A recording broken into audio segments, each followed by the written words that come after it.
Olá, sejam muito bem-vindos. O Camarote 21 está na cidade de Colônia, na Alemanha. Aqui atrás vocês veem o símbolo da cidade, a Catedral de Colônia. E a gente escolheu esse cenário super fotográfico porque o programa de hoje é uma edição especial sobre fotografia. Olha só o que vem por aí. Você já pensou em ser instagramer, viver das fotos que posta no Instagram? Tem os registros do fotógrafo Thomas Höpker, ex-presidente da agência Magnum. E ainda um dos fotógrafos mais famosos do mundo da moda, Peter Lindbergh. A Catedral de Colônia é especial por várias razões. Além de ser a terceira catedral mais alta do mundo, ela levou 6 séculos para ser construída. As obras começaram no século XIII e só foram terminar no século XIX. Por isso ela mistura elementos góticos e neogóticos. Outra coisa especial da Catedral de Colônia é a cor. Se vocês pensarem em outras construções góticas do mundo, como por exemplo Notre Dame, em Paris, ou a Abadia de Westminster, em Londres, vocês vão ver que elas são claras. E a Catedral de Colônia tem esse tom escuro. Isso, na verdade, é fuligem, porque aqui atrás fica a estação de trem de Colônia. E reza a lenda que a catedral ficou dessa cor por causa dos trens a vapor que eram usados no século XIX. A cidade já discutiu inúmeros projetos para limpar as paredes, deixá-las bem clarinhas, mas a verdade é que isso seria muito caro e o custo atual de manutenção da catedral já é de 19 mil euros ao dia. E cá entre nós, até que esse tom sombrio tem seu charme, né? Bom, deixa eu postar a foto de antes no Instagram do Camarote. Enquanto isso, vocês vão para o nosso primeiro VT do dia, que é justamente sobre essas plataformas online de compartilhamento de fotografias. Fotografia artística ao alcance de todos. É só clicar, colocar o filtro e postar. Mais de 600 milhões de usuários utilizam o Instagram, um aplicativo de fotos para smartphones. O número de curtidas e as hashtags determinam as regras do jogo nesta batalha de algoritmos. A comunicação do aplicativo é direta, pequenas imagens no lugar de muitas palavras. Eu acho que tem a ver com a velocidade da nossa época.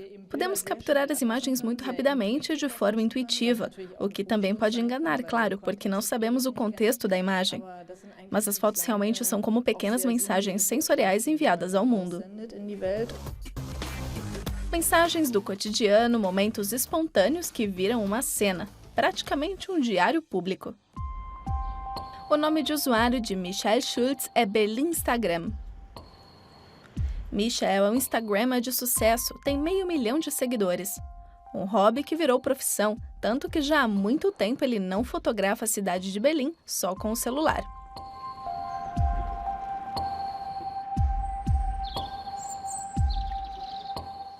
Já faço isso há 7 anos. Instalei o aplicativo 2 semanas após ser lançado. Naquela época não se imaginava que seria um aplicativo tão usado.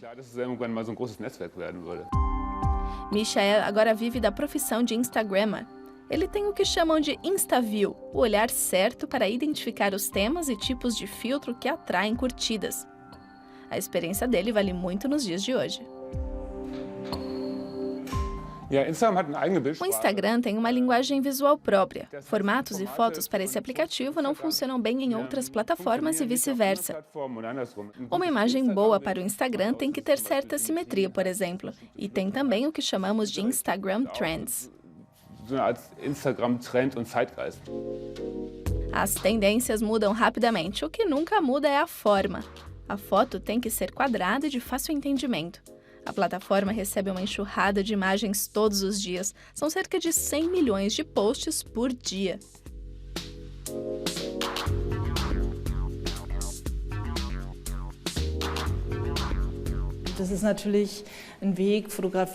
Esta é obviamente uma plataforma muito rápida e fugaz. E como a maioria usa o aplicativo pelo celular, a imagem normalmente tem uma resolução baixa. Ou seja, eu tenho que fazer uma foto que funcione sem os detalhes, que mesmo com o formato pequeno consiga transmitir as formas e cores.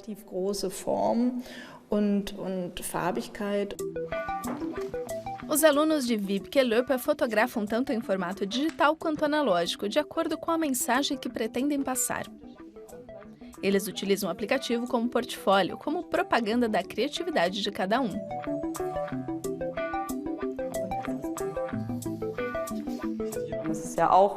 Claro que é também uma forma de marketing pessoal. Dá para brincar com a sua própria obra. Eu tomei consciência do poder do Instagram e de como realmente posso usá-lo profissionalmente. Experimentar coisas novas, pensar fora da caixa, mesmo que seja dentro da clássica moldura quadrada. Gosto de contar histórias por meio de fotos. Um dia tive a ideia de organizar as imagens de uma maneira específica para contar uma história. Eu tento também traçar uma linha de raciocínio que não seja tão clara para as pessoas. Monto as minhas imagens como um mosaico.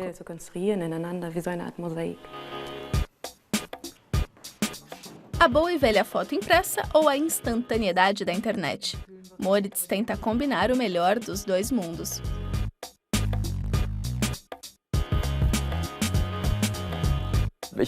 Eu vim para Los Angeles na época da eleição.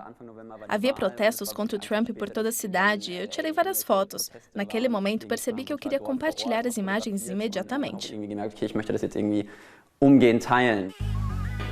As imagens feitas de forma espontânea e sem filtro até foram parar em um livro, que inclui até os comentários dos usuários.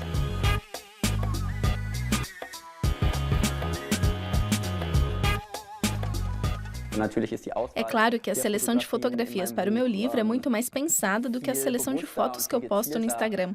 No livro, as imagens são analisadas de forma mais intensa. O livro você pode sempre tirar da prateleira e olhar de novo, enquanto no Instagram, em 99,9% dos casos, eu não vejo uma foto duas vezes.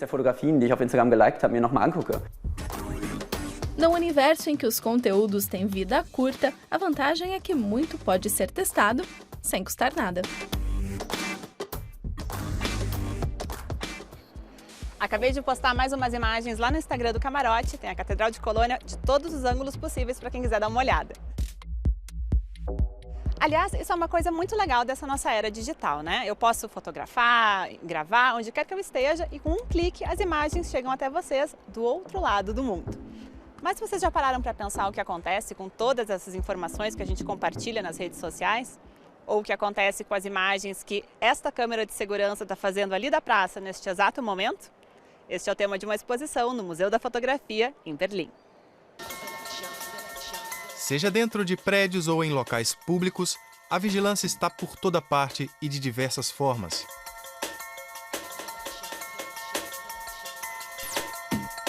O celular envia os nossos dados de localização, cada pesquisa no Google atualiza o nosso perfil digital. Há muito tempo a sociedade perdeu o controle sobre informações pessoais.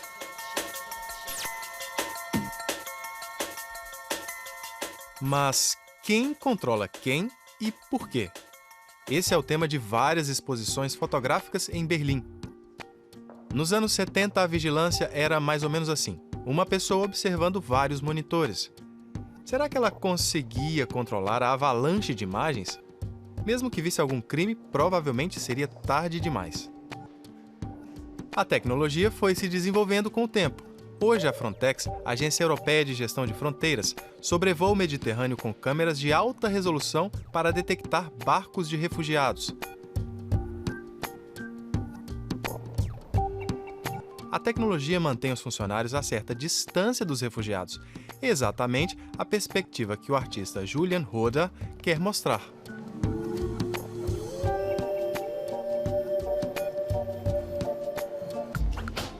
Bom, mas ser monitorado não é de hoje. Desde muito tempo se diz que Deus observa tudo e todos, e sem tecnologia. Até mesmo na natureza é preciso ter cuidado. Já diz um provérbio holandês que o campo tem olhos, a floresta tem ouvidos. Essa é uma ilustração de uma escuta fictícia de um príncipe.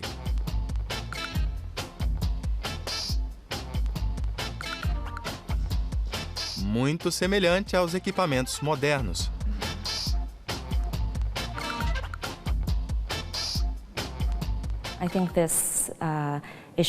Eu acho que esse tema vem se tornando cada vez mais importante, já que agências governamentais vêm aumentando a capacidade de vigiar e as novas tecnologias permitem que isso aconteça. e também porque há uma tolerância pública para este tipo de atividade por causa da cultura do medo e a paranoia que foi criada como reação ao terrorismo e à violência extrema. Por anos, a vida de muçulmanos em Nova York foi espionada, como provam documentos secretos de uma unidade especial da polícia revelados em 2011 por uma agência de notícias. Até atividades cotidianas eram monitoradas. A consequência disso, um clima de medo e desconfiança. Algo também praticado durante muitos anos pela Stasi, a polícia secreta da ex-Alemanha Oriental. Qualquer um que fosse até uma caixa de correio era um suspeito em potencial. Em 2002, quando o artista chinês Ai Weiwei estava em prisão domiciliar em Pequim, 15 câmeras do Estado o monitoravam.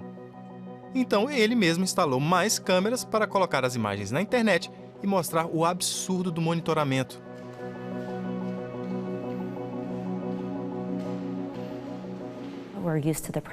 Já estamos acostumados com a presença de câmeras nas nossas vidas, especialmente quando se trata de segurança nacional, que tem sido a grande justificativa para esse nível de monitoramento.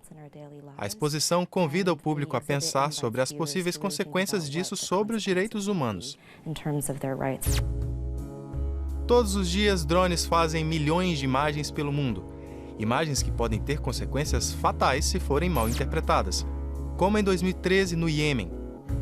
12 pessoas morreram após um drone dos Estados Unidos identificar um comboio como suposto esquadrão terrorista. Na realidade, se tratava apenas de um grupo que voltava de um casamento. Para tratar do tema, o belga Thomas van Houtryve viajou durante meses pelos Estados Unidos com um drone. As fotografias dele não são obra do acaso. Ele registrou grupos de pessoas rezando ou fazendo exercício em determinados lugares. Pessoas que, em outros lugares, como o Iêmen, poderiam ser consideradas suspeitas.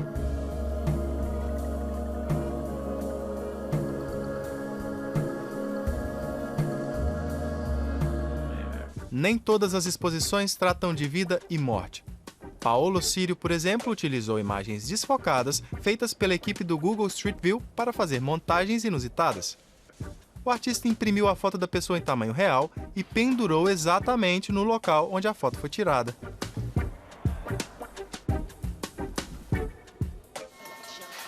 As exposições mostram quanto somos monitorados todos os dias, o dia inteiro, e muitas vezes sem estarmos cientes disso.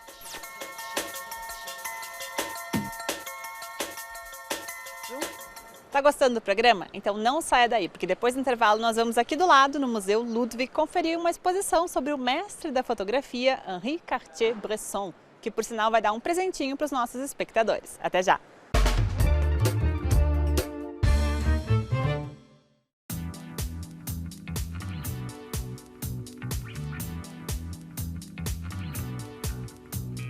Olá, bem-vindos de volta ao Camarote 21, hoje com uma edição especial sobre fotografia. Nós estamos na cidade de Colônia, na Alemanha, visitando o Museu Ludwig. Aqui está em cartaz uma exposição sobre Henri Cartier-Bresson e o fotógrafo alemão Heinz Held. Cartier-Bresson foi um dos principais fotógrafos do século XX, para muitos o melhor de todos. Foi ele quem criou o conceito de momento decisivo na fotografia. O instante em que, nas palavras do fotógrafo, a cabeça, o olho e o coração se alinham. Cartier-Bresson foi também um dos fundadores da Magnum, em 1947, uma agência fotográfica de renome mundial. A nossa equipe conversou com um dos presidentes mais recentes da Magnum, o fotógrafo alemão Thomas Höpker. O que se esconde neste olhar? Quem é que é mais rico ou mais poderoso? As fotos de Thomas Höpker carregam a magia do momento certo. Höpker é alemão, mas vive em Nova York. Ele, que já foi presidente da agência Magnum, viajou o mundo inteiro fotografando, o equivalente a 6 décadas de imagens. Eu raramente planejei uma imagem. Eu me considero um andarilho profissional. Eu caminho para ver, descobrir coisas. Um método que muitas vezes também é frustrante, claro, pois não consigo organizar nem planejar nada. Thomas Höpker começou a fotografar cedo e já desde o início se interessou mais pelas pessoas do que pelo formalismo. As fotos dele contam histórias, captam a realidade crua em imagens claras e imediatas. Hamburgo, 1955. Crianças brincam nos escombros de uma cidade destruída. 70 a 80% das minhas fotos são obra do acaso. 1973. A Alemanha Oriental e Ocidental assinam um acordo para promover o intercâmbio de jornalistas. Röpke e a esposa jornalista vão para Berlim Oriental, onde passam 4 anos intensos. Lá, o fotógrafo registra o dia a dia do país por trás da cortina de ferro.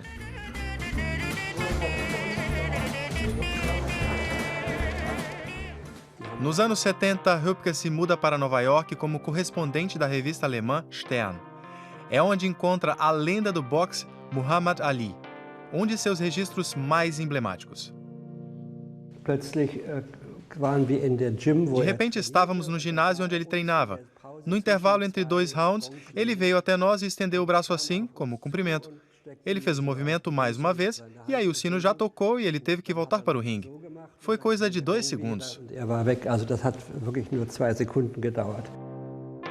Mas Röpke é rápido o suficiente. Um retrato icônico.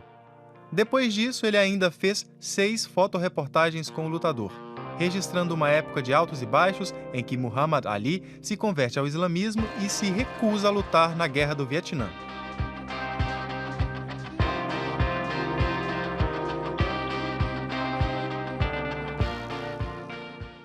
Na verdade, a iluminação desta foto está totalmente errada, mas depois de ampliada, consigo ver um Ali completamente diferente nela, bem diferente do que eu conheci. Redescobrir imagens é parte da magia deste trabalho.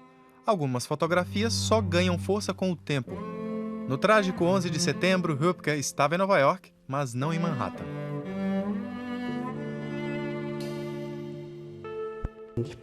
Eu estava no Brooklyn andando de carro do outro lado do Hudson e havia essa nuvem imensa de fumaça. Fiz algumas fotos de dentro do carro primeiro, mas estava muito longe. Aí desci do carro e fiz exatamente outras 4 fotos. Voltei para o carro, mas não estava satisfeito. Porque existe um mantra que eu até acho que vem do Cartier-Bresson, que diz: se a foto não ficou boa, é porque você não estava perto o suficiente. E eu não estava de fato. Pelo contrário, estava bem longe. E, no entanto, o registro distante se tornou uma das imagens mais fortes e perturbadoras de Röpke. Uma conversa descontraída enquanto, ao fundo, o mundo cai aos pedaços. Mas será que criar imagens icônicas é a meta consciente de um fotógrafo? Não, você não pensa assim.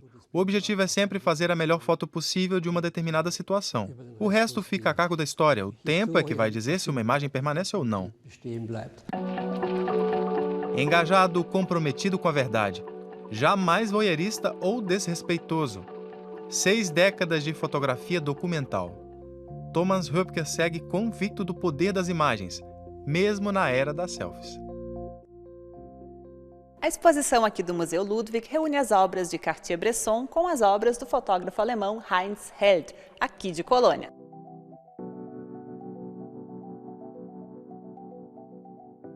Os dois trabalharam juntos por diversas vezes, principalmente quando Bresson vinha participar da Fotoquina, a feira de fotografia aqui de Colônia, que existe desde 1950 e até hoje é considerada uma das maiores do mundo. Aqui, por exemplo, vocês podem ver o catálogo da Fotoquina de 1956, que inclusive vem com uma foto de Bresson. Além dos clássicos, o acervo do Museu Ludwig tem também registros de nomes badalados da atualidade, como Cândida Höfer e Thomas Ruff, alunos da chamada Escola de Düsseldorf, um marco da fotografia alemã contemporânea. Roda o VT. Fotos que não gritam por atenção e que mostram os objetos de maneira sóbria. Imagens frontais, sem jogo de sombra ou luz artificial, sem emoção forçada. E que às vezes parecem fotos antigas, como se fizessem parte de um arquivo científico. O Museu Städel, em Frankfurt, reúne fotografias bem distintas, mas que têm uma coisa em comum. Foram feitas por pessoas que estudaram fotografia na Academia de Arte de Düsseldorf, nas décadas de 70 e 80. Mais precisamente, alunos que estudaram com Bernd e Hilla Becher. A chamada Becher-Klasse, a turma dos Becher, foi o campo de treinamento para alguns dos fotógrafos alemães de maior sucesso nos dias de hoje.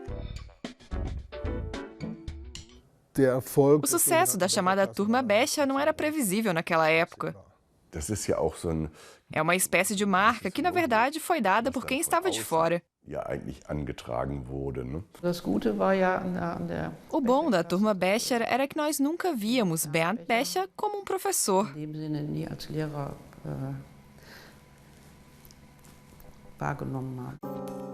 Bernd e Hilla Becher nunca se interessaram por experimentos técnicos da fotografia. Eles ensinavam aos alunos a fotografia documental e a ter atitude com relação ao mundo, mostrar as coisas como elas são, sem dramatizar nem suavizar. O casal Becher fotografava obsessivamente a arquitetura industrial na região do Vale do Ruhr, na Alemanha, e também áreas industriais nos Estados Unidos. Eles escalavam os edifícios para ter uma perspectiva mais alta.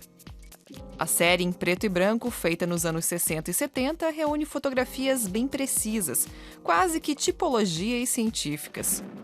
Algumas fotos são o único registro de locais que já desapareceram. Naquela época, esse tipo de fotografia não era compreendida, não se encaixava.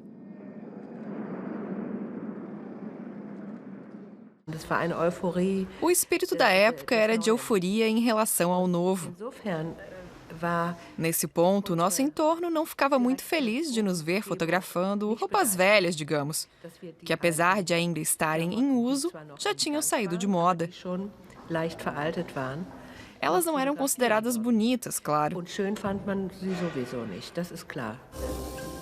Bom, mas isso é passado. Atualmente, as fotos de Hilla e Bernd Becher são consideradas lendárias, assim como o trabalho dos alunos do casal. Thomas Ruff é um dos representantes de mais destaque da escola de Düsseldorf, como é chamada hoje. As imagens dele, seguindo a linha dos professores Becher, têm clareza formal e foco no essencial. Fotos que parecem pinturas e que preenchem espaços. Algo que também tem a ver com a turma Becher.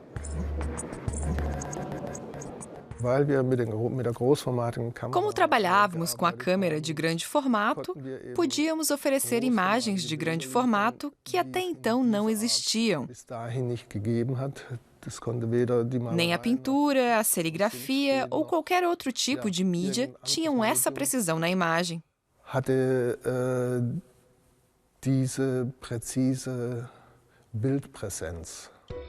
A exposição no Museu Städel mostra que, com o tempo, o trabalho dos egressos da escola de Düsseldorf se desenvolveu de forma diferente, mas ainda assim com a marca da turma Becher.